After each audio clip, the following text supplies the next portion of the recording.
Hey, ladies and gentlemen. So as you might notice, I did beat him. Took me 32 minutes. Originally, I was going to go ahead and track how many attempts it took, but I was losing count because I also had to be counting other things while I was doing it. And let me tell you, that was 30 minutes of pure, unadulterated misery. Anybody who's been paying attention to the review document may notice that I gave this entire encounter many negatives. And if I'm being honest, I might be being too nice about it. Let's walk through this really quick, okay? So by the end there, I was sleepwalking through Silver Sonic, but that's almost the point, isn't it? He's a time-wasting speed bump. It's the biggest reason why I tend to be pro mid-mission checkpoints when it comes to boss fights in general, is because how many times have you had this situation? Okay, I'm fighting the boss, and the boss does an attack I've never seen before, but oh, I'm dead. Okay, well now I've got to run back to the boss. Hang on. Running back to the boss. Okay. Okay, hang on. I gotta fight this. Oh, I died because I was thinking about the boss fight. I was like, okay, hang on. Reload. Okay, gotta run back to the boss fight. Hang on. Run back. Okay. Dodge that guy this time. Okay, get back to the boss fight. Get through the first couple of attacks and oh, what was he about to do again? And then he hits you with the same attack again because by now you've forgotten. You don't really have the opportunity to practice, right? When you've got this kind of a lack of checkpointing situation. You keep having to redo Silver over and over and over. And then you also have to do the first, I hesitate to say the same phase, but it's like 20-ish seconds of the fight of just standing there and doing absolutely nothing until finally he does his launch, and then you get out of the way. And then you could practice, because there's specific attack angles which are almost guaranteed to get you hit. When he lands, he does this thing where he reaches forward like that. You can jump up and hit him when he's doing that. In fact, you really should, because he's got 12 goddamn health. So, kung hit. But you have to hit it at a certain angle. And practicing that angle takes time, which you don't always have, because you have to redo the silver fight because you screwed up. Then, he leans forward again, assuming you're in front of him. I was in front of him the whole time. And he shoots one arm, and then the other arm almost immediately after that. But there's a delay. So if he leans forward and you jump immediately, you'll hit him right about here. The arm will shoot up because you're in the air, and it's almost impossible to avoid getting hit on the way back. Okay, so I need to practice the specific angle to do this attack. Hang on, I accidentally died to Silver. Hang on, I accidentally died to this other thing. Hang on, okay, now I'm back in the boss fight, and I forgot again. Shoot. Okay, I gotta figure out this angle. And yeah, you have to do this entire section damageless. In one go. And it's just so arduous. Ironically, several people have said this would be too easy with rings, but the problem is, this is a capital P problem, is what this really boils down to. There's everything wrong with this, right? Yeah, no, exactly, Rex, because as this was designed, oh, you ran out of lives. I hope you know the stage select code. Oh, you don't? Replay the whole game. This is bad. It was worse in the original. This would be much worse in the original. Way worse. Once again, the Origins, I'm sorry, no offense, Rax, but the Origins version so much has been raising the score of these games by a non-insubstantial amount. Yeah, remember that arm angle shot in about 2 hours when you get back to this fight? This is nonsense. So, I did finally do it. It took me longer than I'd like to admit, but I just told you it was 32 minutes. I have added that to the review score time. So let's go ahead and do this. Let's go ahead and talk about it. And then I want to talk about something, Sunshine Syndrome. That's what I want to talk about. So he's dead. Oh, hang on. I forgot I muted the game at a certain point because I was sick of hearing the same freaking music endlessly. Sorry. Yeah, no, the sad thing is this could have been like the recomps and been absolutely amazing. I have a feeling those versions of the game will crush the Origins versions of the game.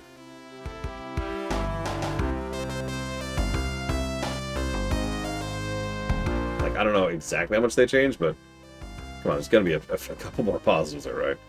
So anyways, we defeated Robotnik, excuse me, and the Death Egg has exploded. And Tails is like, I got you, fam.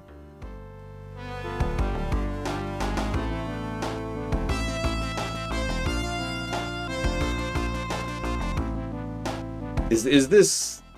Are we gonna see, like, the first decent ending?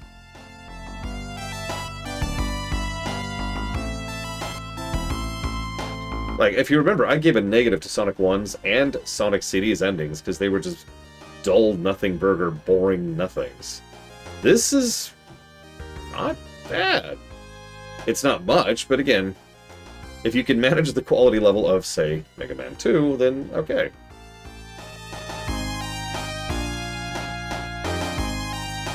Yeah, it's an ending.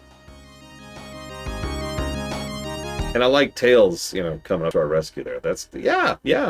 Nice visuals, showcasing everything. Like, Tails having that, like, expression of, like, I've got to go help Sonic. That's nice. I'm with that, actually.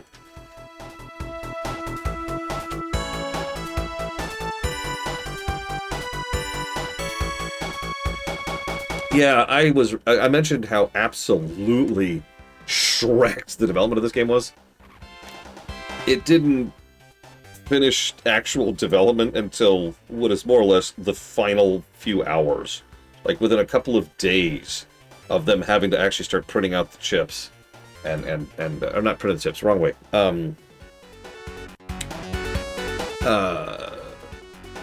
I can't remember the word. Getting the data onto the chips, onto the cartridges. They were still working on the game.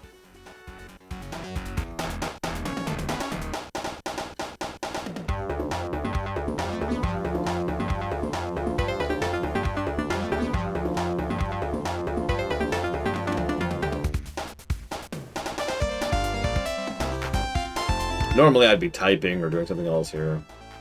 I suppose I could talk. I know you hate it when I talk. Whatever the score of this game is...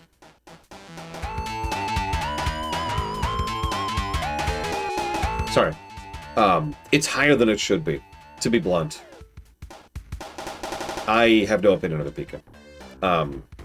We're finally getting Egypt, that's cool. I told you all the behind the scenes earlier today, right? Yeah, no, this game should have been terrible. Like, this game isn't, like, the best game ever, but it should have been garbage.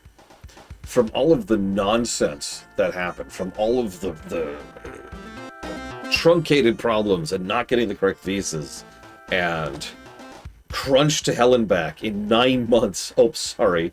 No, actually less than that, depending on how you count it. Yeah, this should have been Devil May Cry 2, quite frankly. It is a testament that it's as good as it is. I will continue to praise those 50 QA testers and people for doing their freaking jobs.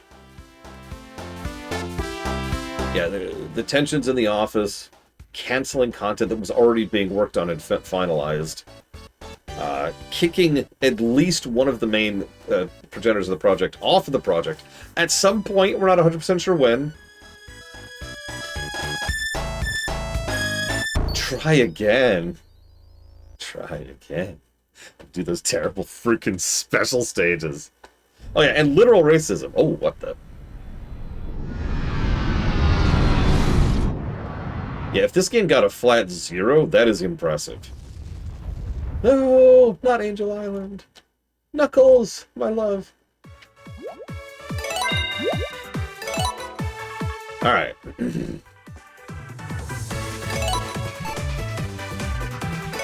Oh, actually, you know what, hang on. Sega!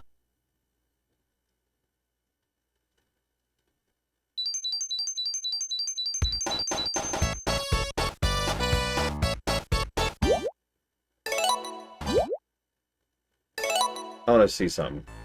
So I just want to show something off really quick, okay? I want to show off just how bad this really is. So I decided to go ahead and start using the trick, just to speed this up. 1, 2, 3, 4. Bonus, just in case. 1, 2, 3, dead. And that's silver. It's such a speed bump at a certain point. But that's sort of the problem, isn't it? Now here's how you fight this guy. You ready for this? Let me put the controller down. Take a drink.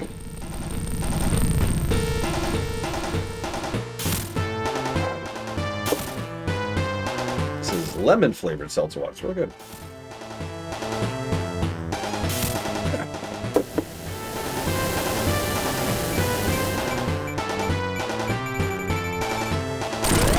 One. Two. Move over here.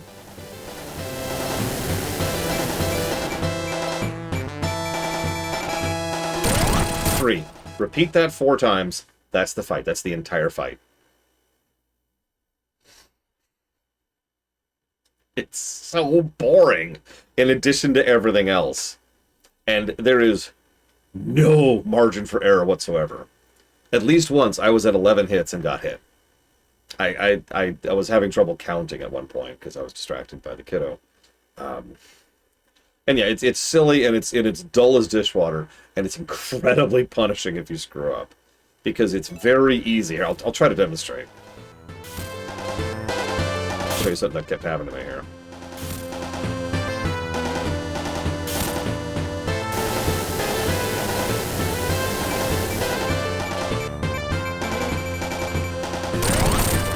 So you notice how I almost got hit there. Yep, you see that? That's common.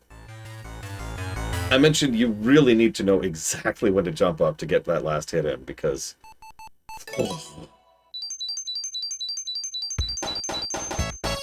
Oh yeah, no left or right challenge on this is absolutely insane.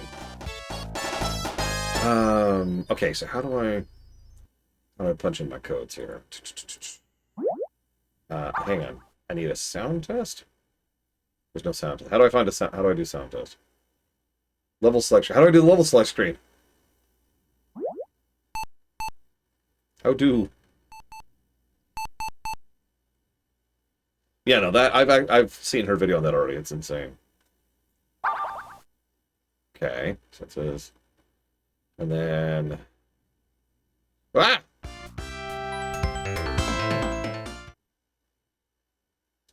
Sega! Apparently gonna be timed on this.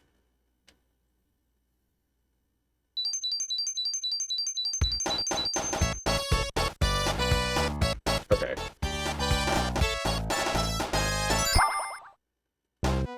Hey.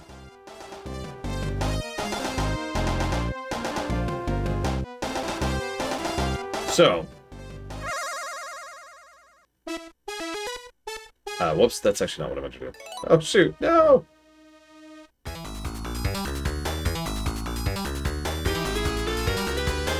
Oh, whatever. Look, in my defense, I'm an idiot. Yeah, I'm not a big fan of these. There's a weird lag delay thing to moving. It's like simultaneously slippery and slow. It's the weirdest freaking thing.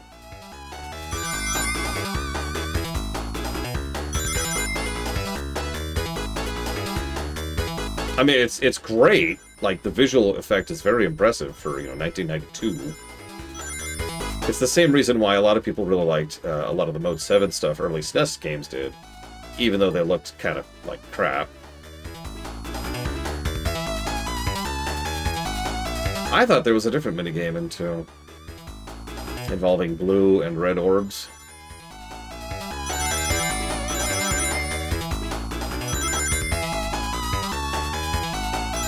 Is that in 3?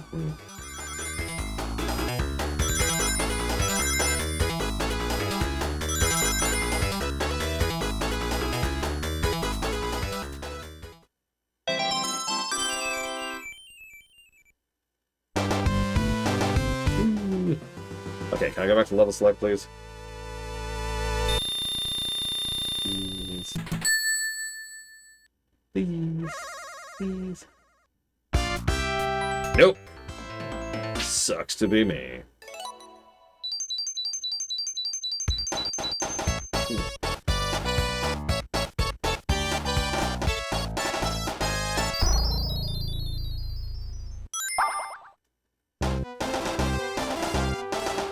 Oh, I see what the issue was. I'm stupid. Okay, so we're at the sound test.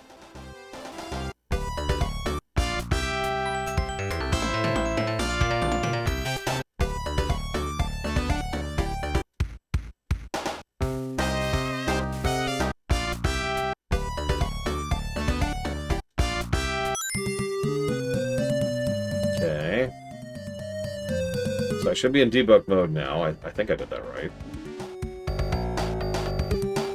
Now what?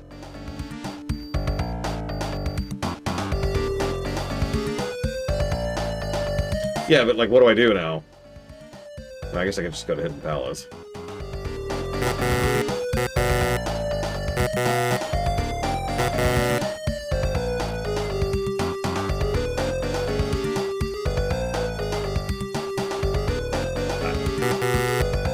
I don't know. We go to the best level in the game. Tropical Zone. Okay, we can go to Mystic Cave too. Sure, whatever. I gotta find the pit. Sorry.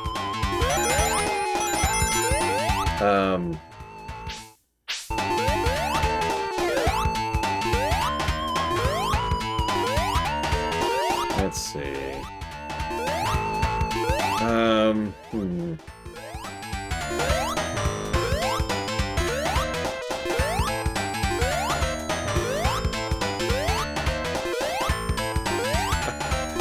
I can make a lot of stuff here, can't I? Yeah, this is debug mode, by the way. Interesting, these are each individual sprites. Tails is like, where are you, Sonic?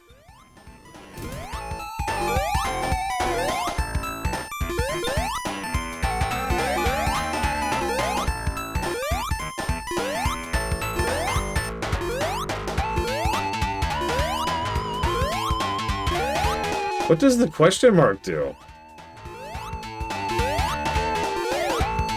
Real question. No pun intended.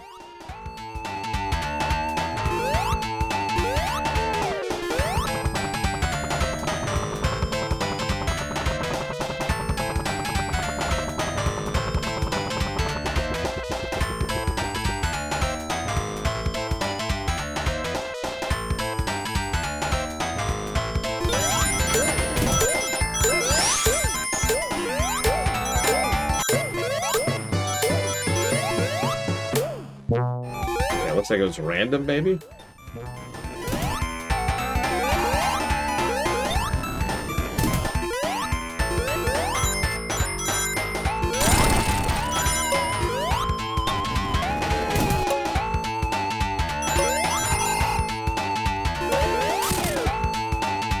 I was kind of hoping to Supersonic, but I guess I don't have that.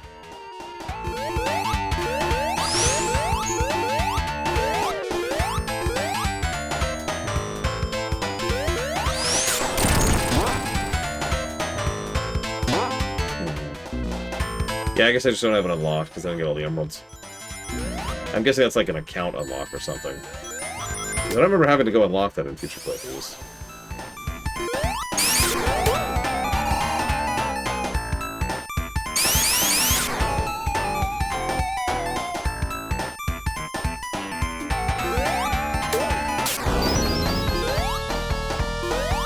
There we go. So this is Supersonic mode. We're invincible, fast, and look cool.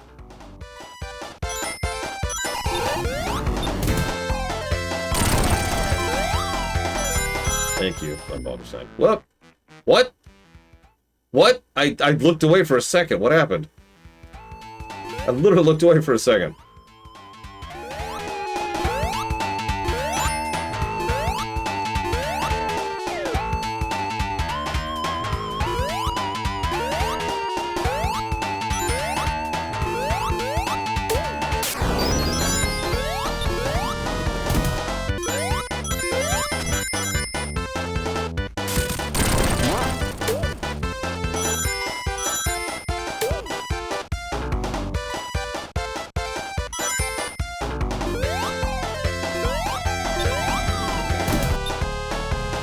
I got crushed while the crusher was going up.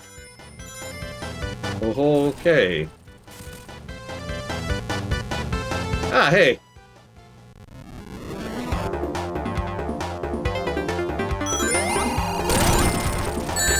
No!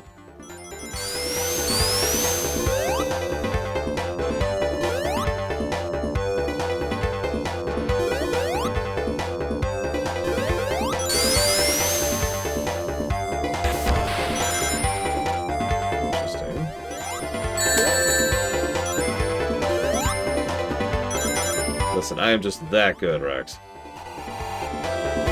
Being terrible.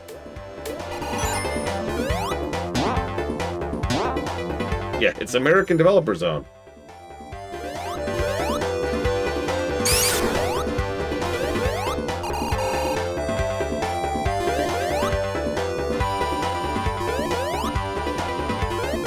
No, I was just being super for funsies.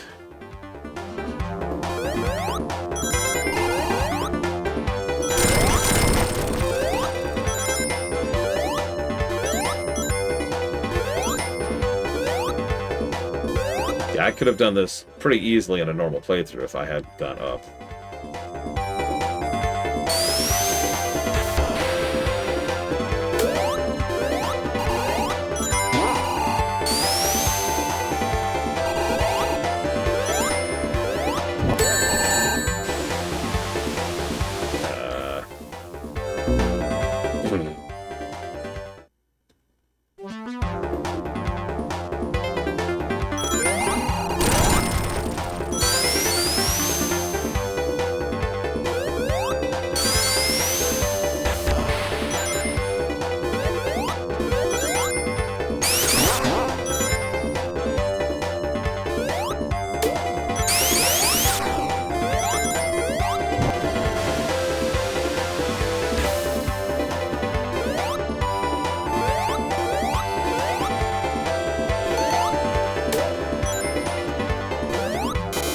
You can never go home, Linnea Ruth.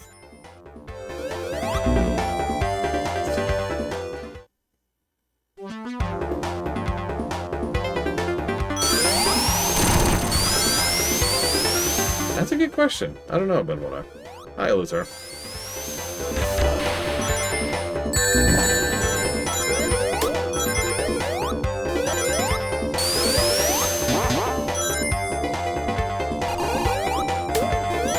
Better hurry then, Earth. Well, we haven't finished the game yet, Elizar, so I have no idea. Nobody knows. Honestly, I kind of agree. At least the Flying Fortress looks, you know, bland and boring, and gets in the way of gameplay.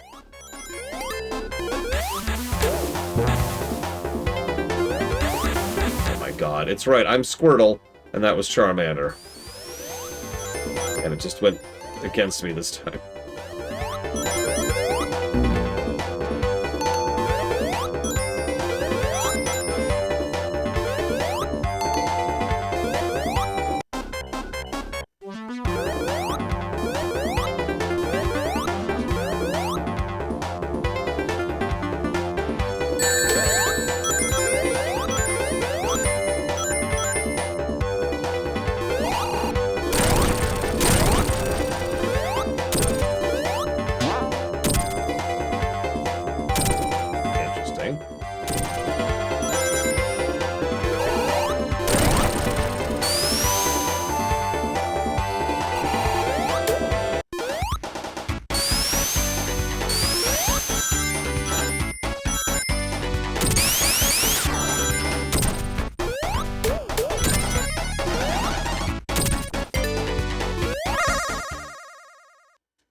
Favorite song of the Sonic Block so far?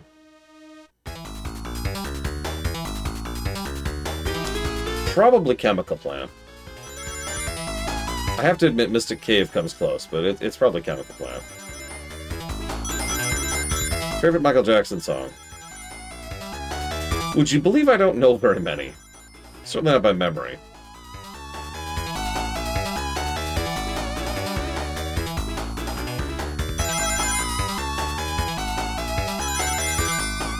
So I'm gonna pass on that, I think, actually.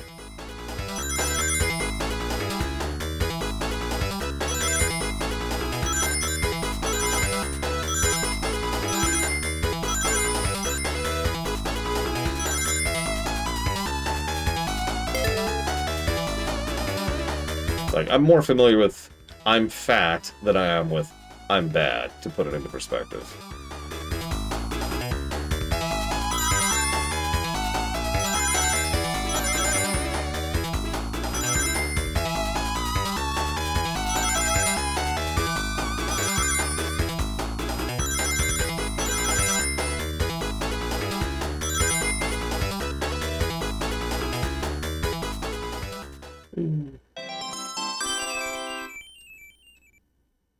Favorite Weird Al song? Oh, that's tough.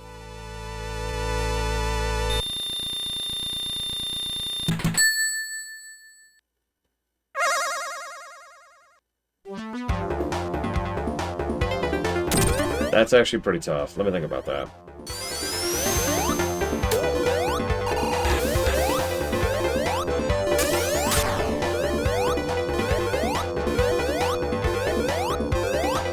Hey, what's that? Oh, nothing, apparently. Well, I'm sure that won't knuckle me in the future. I think I'm actually going to go with White and Nerdy. I think that's going to be my pick.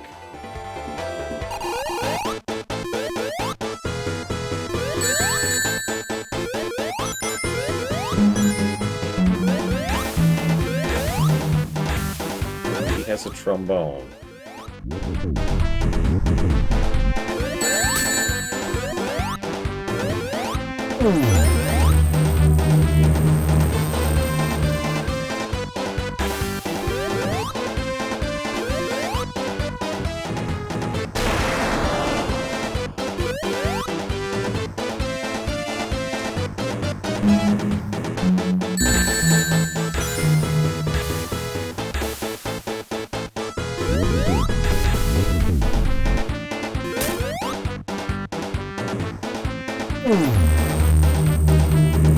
My favorite original song of his is Albuquerque.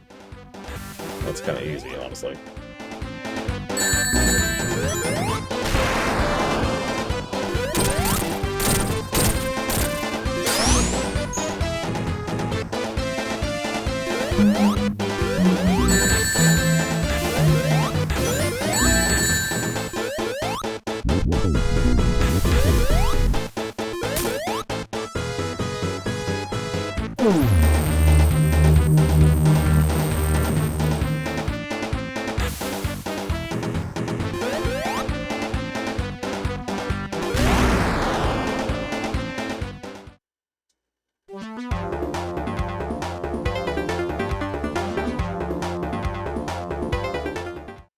No rings, of course.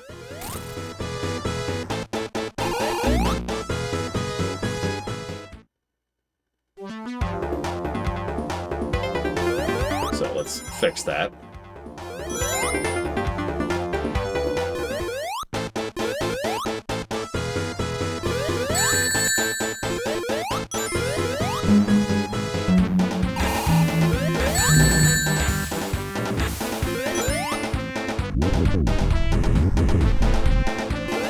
Listen, I hate sauerkraut. Actually, it's funny. I love sauerkraut, so don't listen to me.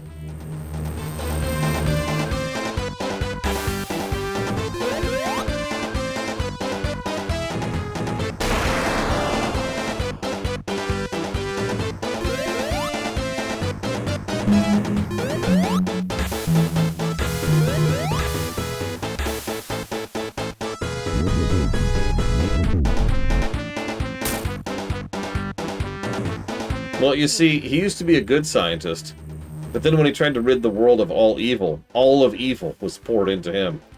He became a bad scientist.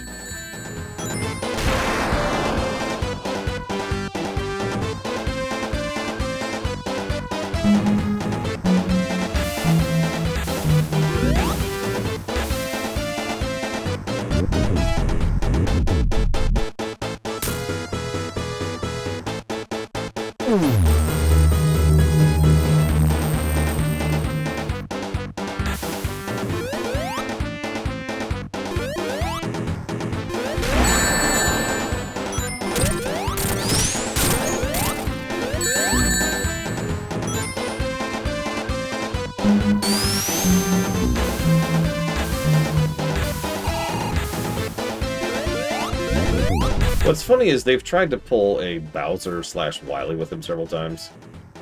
Which I find funny because most of the works that really flesh him out as a character make him pretty irredeemably evil. Although apparently Frontiers doesn't, so I'm curious where they're going to go with that.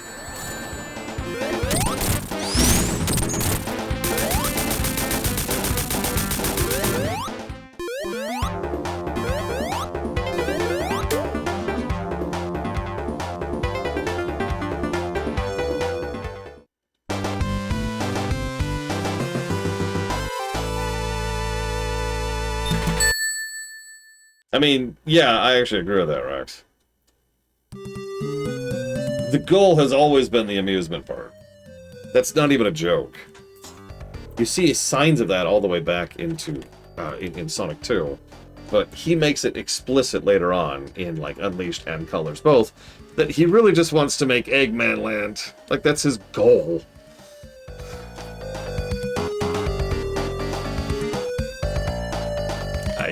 I got nothing. All right. I mean, I'd believe it. All right, 1 second.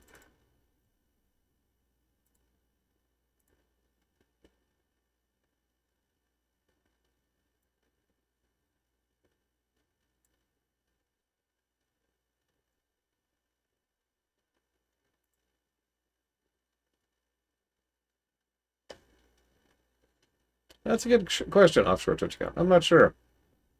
Again, I think they've kind of changed his character several times over the years, so...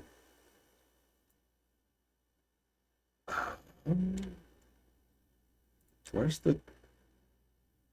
Where's the... Hang on, I was supposed to have music for you here.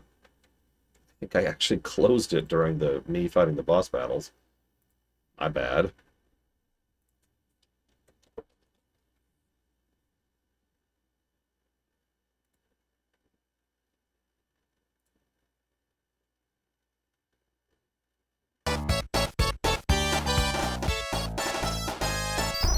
Okay.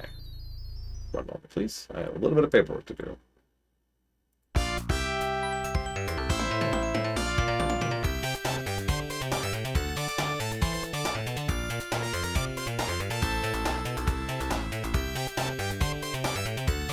Rob it. Welcome back, Raymond.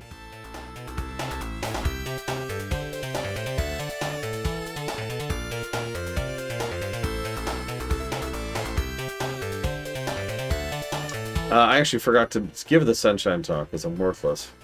That's okay, I'll do it towards the end, after the audit.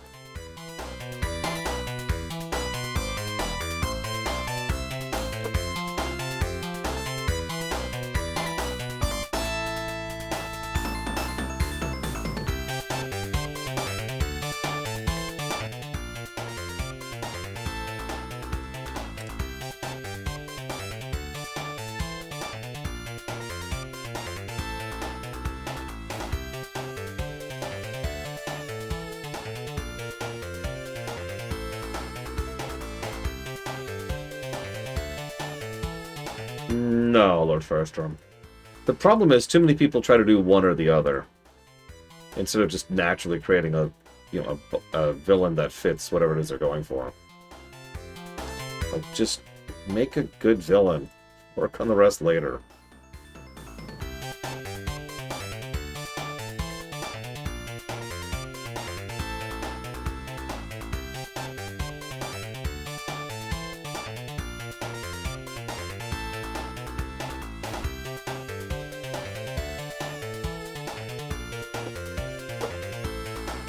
No, offshore Twitch account. Well, obviously that was true in Sonic 1. Sega Sonic CD and Sonic 2 have both proven that wrong. So, no, not at all.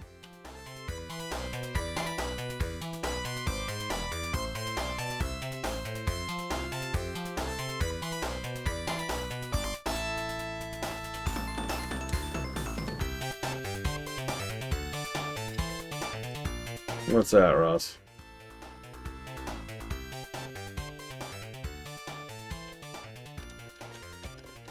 I mean, that was a great villain. I mean, you've heard the old saying, right? Star Trek, even numbered Star Treks are good, odd numbered Star Treks are bad. That's not really true. You can see why the mentality exists. You can see why people say it. But reality is a little more nuanced than that.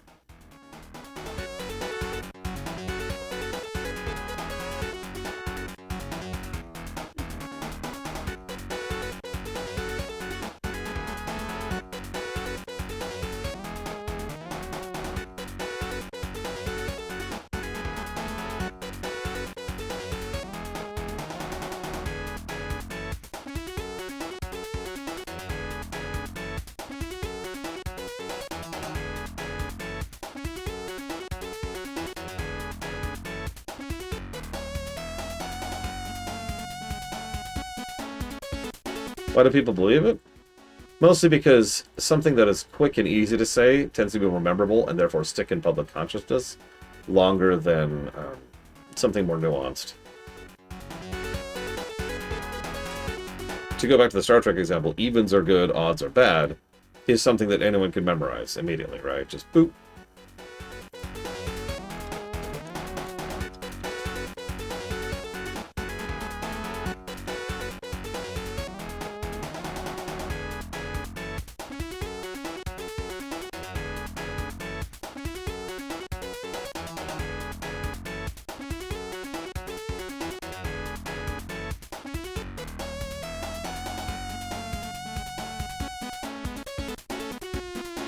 Yeah, the customer's always right is no one people tend to forget.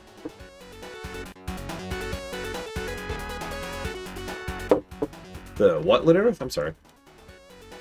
I mean, I haven't finished Midnight yet, so I'm the wrong person to ask that.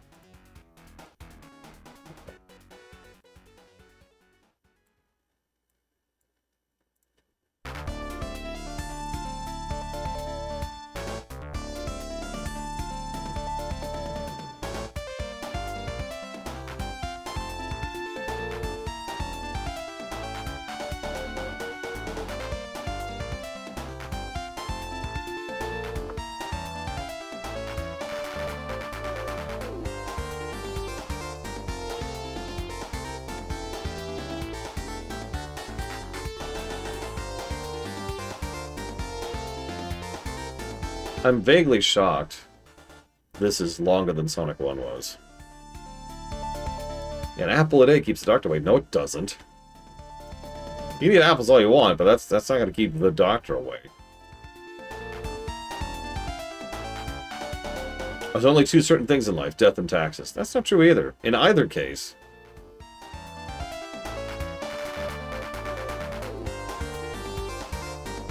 You get the idea.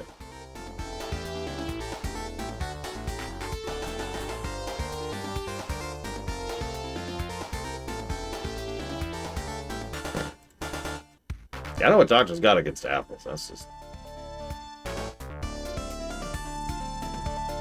Yeah, life sucks and then you die. That's what my mother tried to teach me as like a life lesson.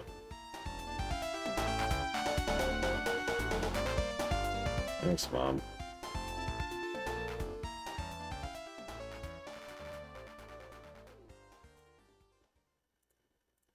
You know one of my favorite villains of recent media?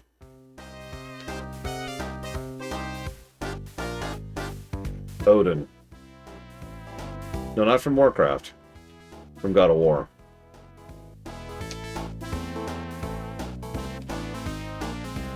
I have a lot of issues with that game, but Jesus Christ, Odin was perfect.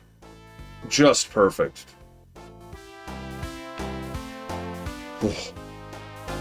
Yeah, Ragnarok had a lot of issues, but characters were not one of them. Just, wow. How's Trek 3 been? A very strange mixed bag. If I could use a specific example, because I literally just reviewed this scene last night. You remember the scene where Sarek comes in and starts yelling at Kirk, and then they do the mind meld? That scene got positives and negatives, because on the one hand, Sarek just spews bad exposition at Kirk, while Kirk clearly has no idea what he's talking about. Sarek's not an idiot. It's just there to inform the audience. Here's the premise, guys. Here's the premise, right? And then everything about how they present, you know, restoring Spock's soul and all that is basically nonsense. But then you have the performance of both Shatner and Mark Lenard in that very same scene, which is nothing short of excellent. There's even a great moment where Sarek realizes he has just forced Kirk to relive something horrifically traumatic. And Kirk is just sitting there crestfallen, not quite in tears. It's like worse than tears. He's just sitting there like his entire life and soul has just been drained out of him. And Sarek says in like the most sincere possible terms, "I'm sorry. I did not mean to make you live through that again. I am so sorry." Like that's a powerful scene. Surrounded by bad writing and exposition. That's just Star Trek 3 in a nutshell so far. It has been all over the place.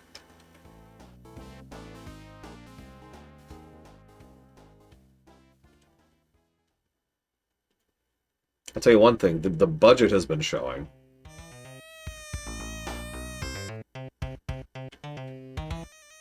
I need to get more brickwork positives soon, because, like, the new sets. Oof.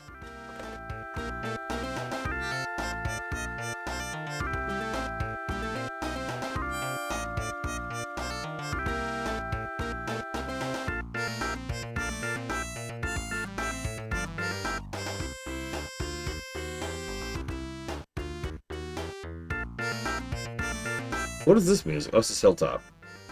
For such a good stage, its music sure sucked. No offense.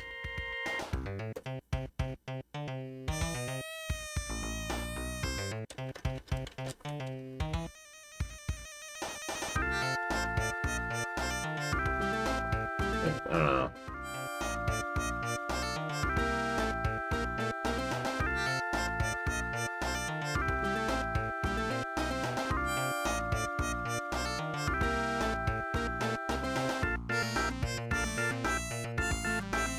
I think this is our first Sonic game with no story negatives. A ratio of 100%.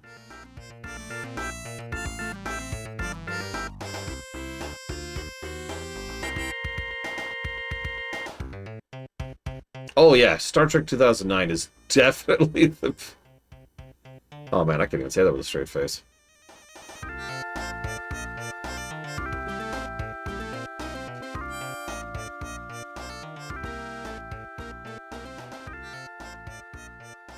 It mostly just hurts my ears to watch it.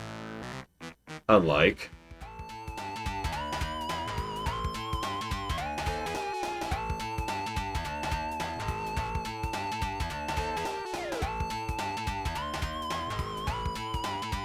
That is a good question, Ross. If you put a gun to my head, I'd say episode 1, but we'll see. I could be wrong.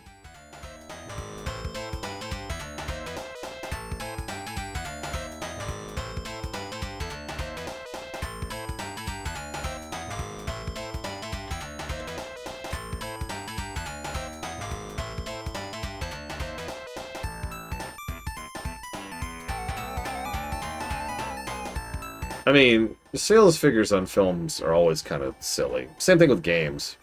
For the longest time, one of the worst selling Final Fantasy games was Final Fantasy IX. And anybody who's played 9 knows that has nothing to do with the quality of 9.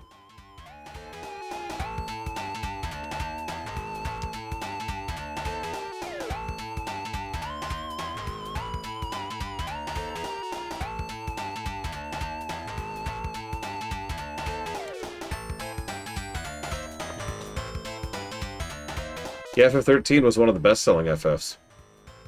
No judgment, I know several people like FF13, but come on. I can think of one story negative in 6. Right off the top of my head. The Excelsior shows up for its big dramatic savior at the end of the thing, and then does nothing because internal incontinuity. Internal continuity, whatever. You know what I mean.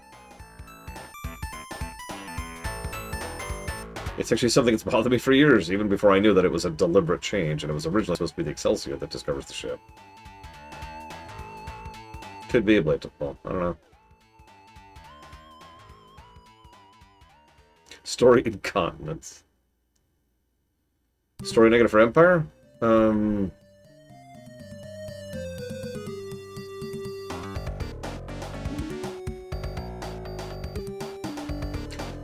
I suppose I should mention the most commonly mentioned negative for Empire, which is the fact that apparently Hoth and Bespin are basically next door to each other, since the Millennium Falcon goes between them without FTL. Which is stupid. What's funny is that's not the last time Star Wars has pulled that exact same trick, and it's just as stupid every time they do it. I don't have hyperdrive, I better fly to the nearest system. Okay, I'll see you in a few years. Look, even in Star Wars, space is big, okay? But that is the most commonly reported negative there, and it is also the only one I can think of off the top of my head. No negatives, are there? Yes. Sorry.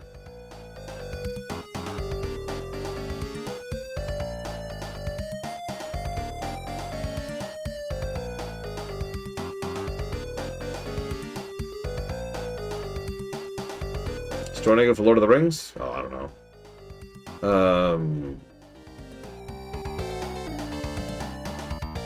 Shelob. I'm kidding, that'll be a game for native. Damn it!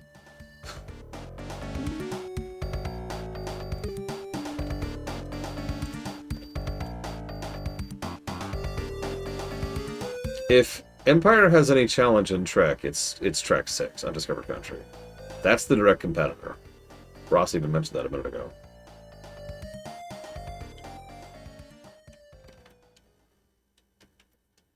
You know.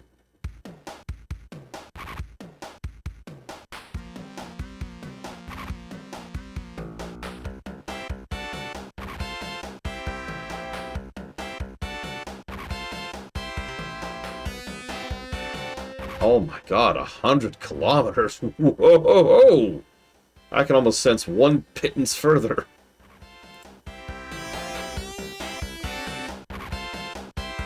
We'll see about 4. I don't know. 4 was a pretty cheap film that got lucky. That's not a dig, that's just a statement of fact.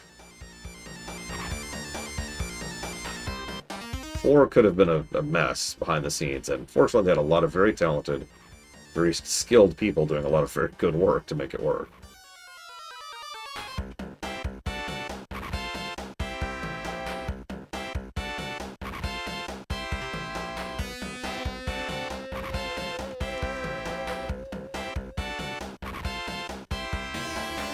I mean, that is what sushi means.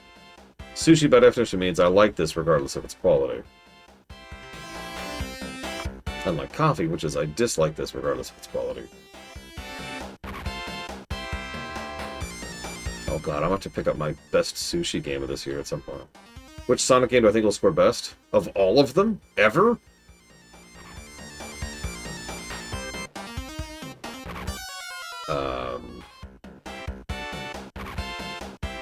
I have no idea. I know Mania's the darling. I had trouble with it and put it down and never finished it. We'll talk about that later. Regardless, Lord Harriman, forgive me for my terminology. In other words, it means the quality doesn't matter. You like it for your own reasons. Maybe nostalgia, maybe it scratches a specific itch, maybe it's unique. Maybe it just clicks with you. It is sushi. It doesn't matter how good, bad, or in between it is simply something for you. Which is funny, because I can't stand bad sushi, but whatever. Javan came up with the term. He gets credit for that. And meanwhile, Black Licorice is, oh, God! And then there's atrocities. We don't cover atrocities.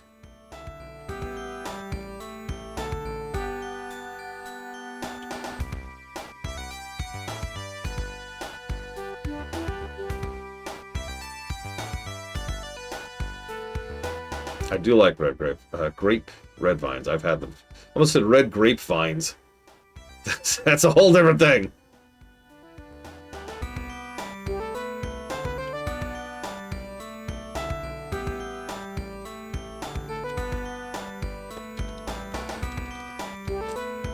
Well, black licorice is something that is viscerally, horrifically disgusting to me for whatever reason.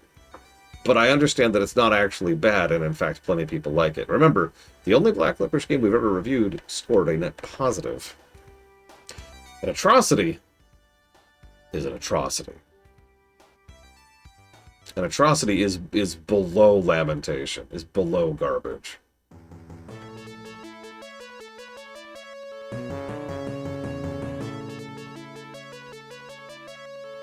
God, yeah. At the moment, yeah, Ross. And considering my intended lineup for the rest of the year, that might be it. Yeah, the goal is to never review another Black Licorice game. Which is funny, because we're going to review another Black Licorice game probably in about a week here, give or take. Why would they do that, Sean? Why would they ruin perfectly good licorice?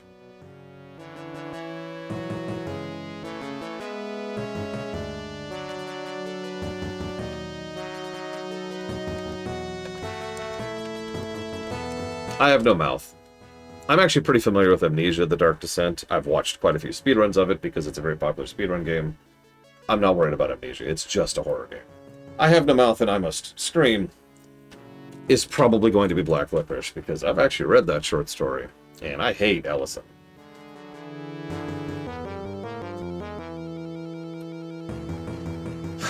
All right.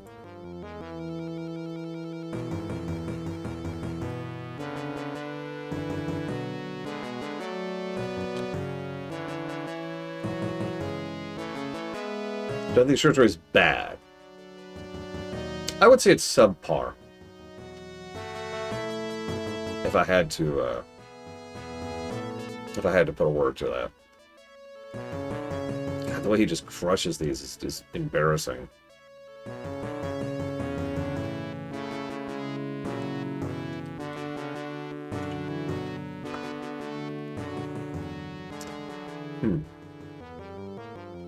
So, what did we decide Sonic 2's direct competitor was? Super Mario World?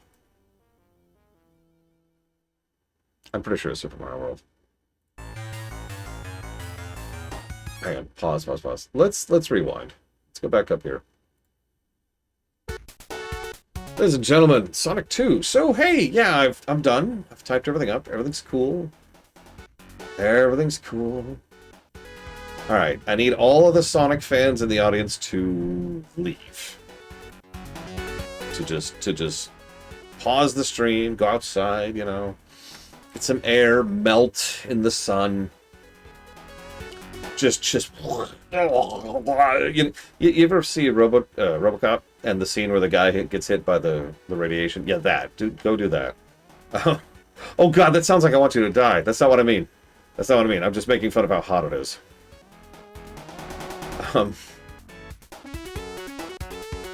What in the world?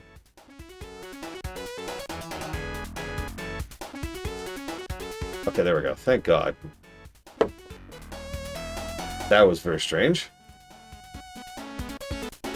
Look, all I'm saying is that scene is how it feels outside right now. That's all I'm saying.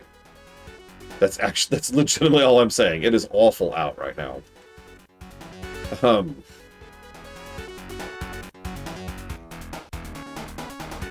There's a reason I have 2 ACs and a fan going right now, and I'm keeping up, you know what I mean?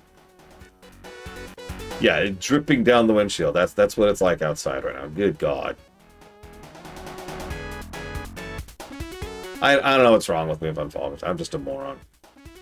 Welcome to summer. Ah! Can we go back to winter, please? Please? I'm begging you. Of course it was, Wolverine. Why wouldn't it be? Listen. AI is the future. That's why it's in the middle of dying. So fast and so hard, it's starting to get funnier every day.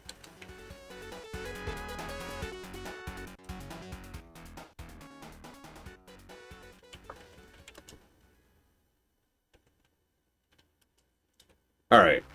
But I want to talk. I do. I want to talk real quick. If it's okay with you. I want to talk about Sunshine Syndrome. Now, for everyone listening to this, either live or on the VOD, I want you to do me a weird thought exercise. I want you to picture this game in your head. Sonic 2, right? Yeah! That's pretty much the exact reaction I have the very moment I play this. I think of Sonic 2. It's just like, yeah! And you're probably thinking about Emerald Hill Zone, right? Maybe Chemical Plant. You might remember Casino Night, you know. Not a lot of people remember past that. At least not the people I interact with. They mostly talk about the first few stages. And that's fine. Because those first few stages are cool. Yeah. And as we showed, Hilltop Zone is legit. Mystic Cave is fine. And Oil Ocean is awesome. Sunshine Syndrome is a phrase I have named after Super Mario Sunshine. If you have not played Super Mario Sunshine, allow me to elucidate. A lot of people think fondly of that game, including me, because the first several stages are really good.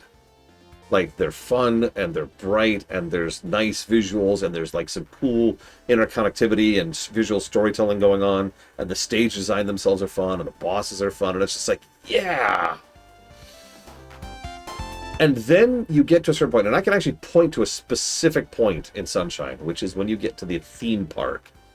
And what happens from then on is the stage design kind of gets worse from the theme park stages onwards in Mario Sunshine. it gets noticeably worse, almost linearly, from that point onwards. And so what this is there's kind of two related phenomenons here, connected to each other. The first is Sunshine Syndrome itself. Most games that are good are only good up to X point in time. They fall off in quality, usually hard at a certain point of the game. Got it, Rex. Thank you. And have fun at the appointment. Yeah, no, that's my point, though. Like, I'm willing to acquiesce that, like, the theme park is fine. But you can see why I point to the theme park is when it goes down in quality, right? Because the theme park is noticeably worse than the previous several stages, right? And then after that...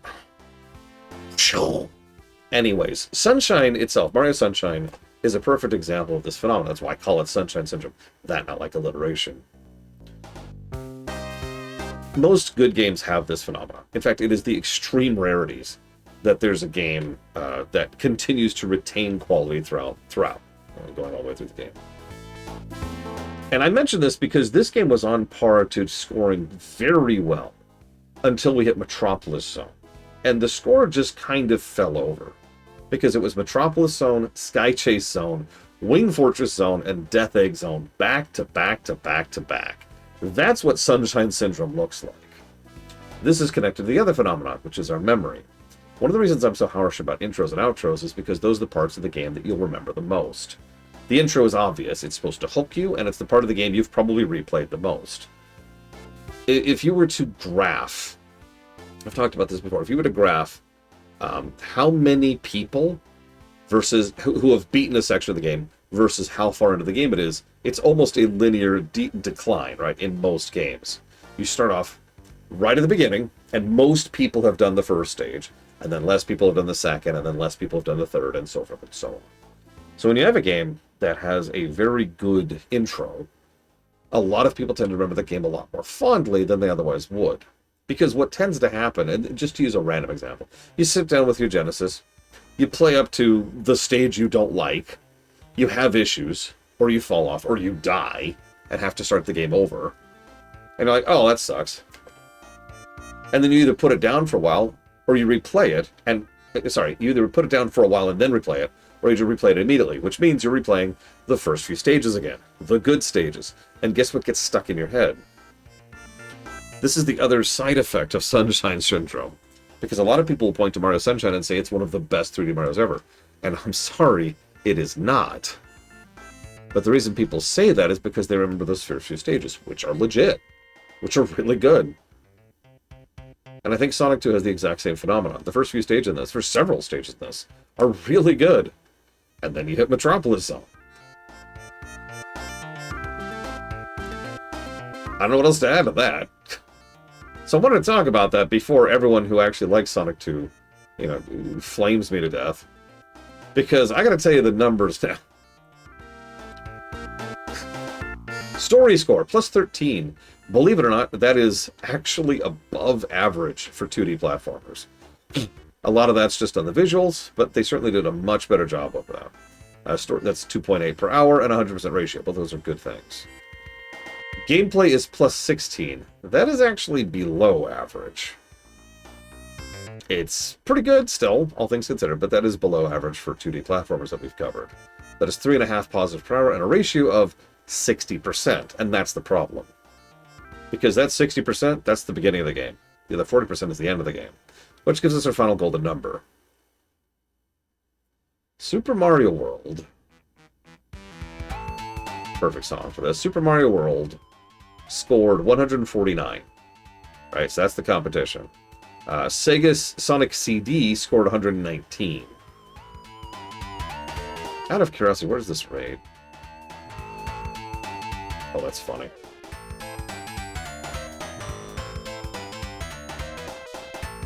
Sonic 2... Hang on, I'll give some comparisons here in a second, because this is interesting. Sonic 2 got... 70. 4.55. Now, a little bit of reality really quick. That's still a good game. That's still a decently solid score. But that's probably a lot lower than most people are expecting from Sonic 2, right? That is not bad. That is actually a fairly solid score. That is a good game. It's a high yellow, to use my own terminology. It looks like Rax won. That's funny. She's not even here. So I'll put that towards Jedi Survivor, the Replicant, and RNC3 up your arsenal. I know, right, Damashi? They're like, yeah, let's just not do Metropolis Zone. So let's do some comparisons. Then I'm going to get one other thing here really quick. So comparison points, right? So 70. What's the number I just gave? 74. So 74 and a half, right? So that's right about where Mega Man 0, 3, and 4 both sit. That's a little bit, that's a tiny bit below Super Mario Bros. 3. So it's about equivalent to Mario Bros. 3. Where's Mega Man 2? Oh, there's Mega Man 2. That's actually a little bit better than Mega Man 2, which makes sense, yeah. Mega Man 2 was a 69.25. It's above DuckTales R. And it looks like it's kind of in swinging range of Shantae 3 and Shantae 4. That's Pirate's Curse and Half Genie Hero, respectively. Mario 2, I'm pretty sure it beats Mario 2 by quite a margin. Yep, Mario 2 got an 8.6.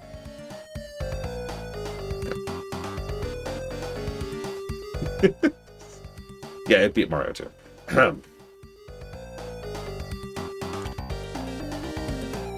But several people asked, and I'm curious too, how would this fare if the original Mario 2, I forget which Advance was the other Mario 2, because we did actually review that separately. Was that Advance 1? Because if it's Advance 1, then the score of Advance 1 is 6. Anyways, what's funny is it really was better and worse. It got more positives, it just also got more negatives. So yes, where's my numbers? Here we go. So if we magically decided that Oil Ocean was the last stage, so everything after that just does not exist at all, right? So that is... Give me 1 second.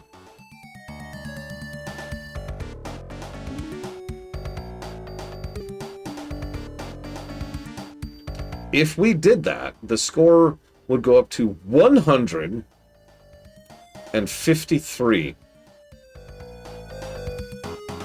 For a bit of contrast, that's up there with Mega Man 8. That surpasses Mega Man 4. That's above Donkey Kong Country Returns. That's in swinging distance of Mega Man X4. I'm trying to find a Mario that's that high. That isn't higher. I guess the nearest Mario to that would be New Super Mario Bros. Wii, which is 50 below it. Yeah, that's... Yeah, no, that tracks completely. If this was just the early games, this would score quite well. Oh, God, Rex. Well, congrats, you won, Rex. Oh, did I? 149? Oh, right. Yes. Sorry, there's a weird asterisk on Super Mario World, which just don't pay attention to that for right now, just trust me. But yes, Mario World, if I look it up manually, is 149. So yeah, this would be right alongside Mario World if Metropolis and onwards did not exist at all. If they just etch-a-sketch the last few stages, and you just beat the game with Oil Ocean. Yeah, that actually sounds about right. It's a lot shorter than Mario World, but they do a lot of good things. A lot of level design is very tight. I'm kind of with that. But, unfortunately, there's a lot of people literally sleeping in their cubicles and working late and under budget and under time. Oh my God, Sonic, are you okay?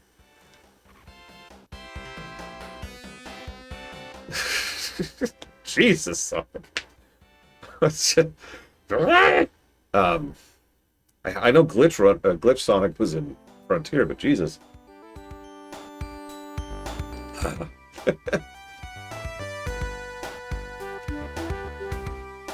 But yeah, I guess that's all I have to add to that. It's understandable why people love this game so much, because if you just play... this is another thing, right? This is what people tell me all the time, and what several people, thank you, by the way, for the kind thoughts, tell me they like about my review system is now they could just play up to Oil Ocean and then put the game down.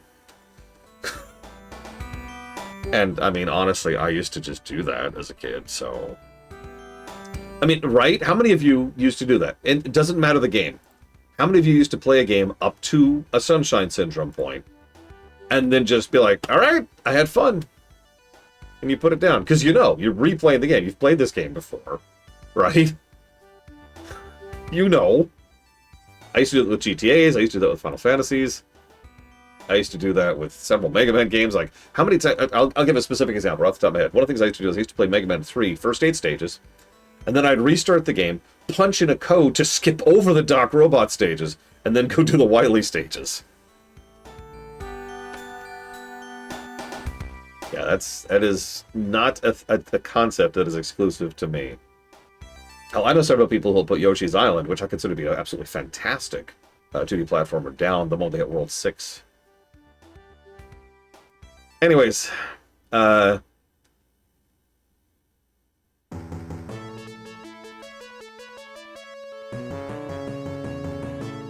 I saw the Stoozy. That's ridiculous. I can think of a lot of RPGs where I put it down after X point in time. Like most, I would say, RPGs. It is actually quite rare that I will push all the way through an RPG, like in Final Fantasy 4, 5, and 6. You know, the big ones. And,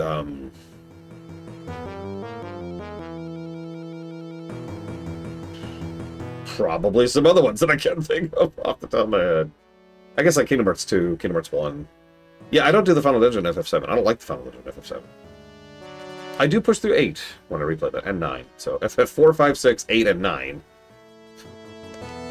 Hell, when I usually replay 10, I usually put it down after I finish Zanarkand. Would you believe I have never replayed Dragon Quest VIII? And not all the way through, I should clarify.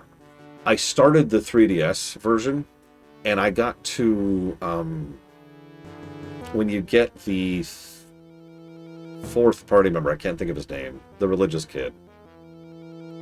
And then I just, like, other stuff happened in my life, and I just put it down.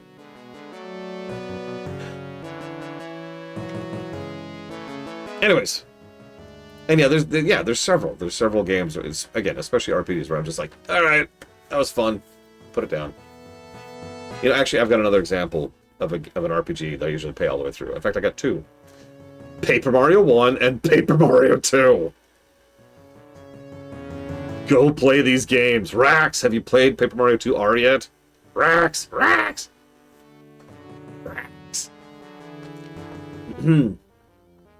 Play Paper Mario. I will buy you. I just bought you the pillow. I noticed you haven't said anything about that. Everyone shame Rax. I bought her a pillow. Just on a lark, right? I just thought it would be something she'd find cute. I had to then bother her to go check her mail to actually see that she got it. And then I have heard nothing since then. I don't know if she likes it. I don't know if she threw it away. I don't know if she, like, spit on it or then, like, took a knife to it. I don't know if she, like, threw it in the trash. I have no idea. She didn't say anything. And gasoline. Oh, no. What a waste of petrol. Do you know how expensive gasoline is right now? It wasn't that bad of a pillow.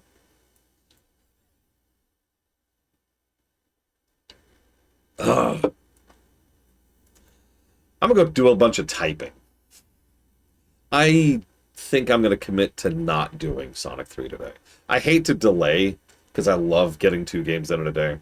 But I have a lot of typing to do, and I want to do due diligence on giving all the reasoning for all those very empty-looking points over there.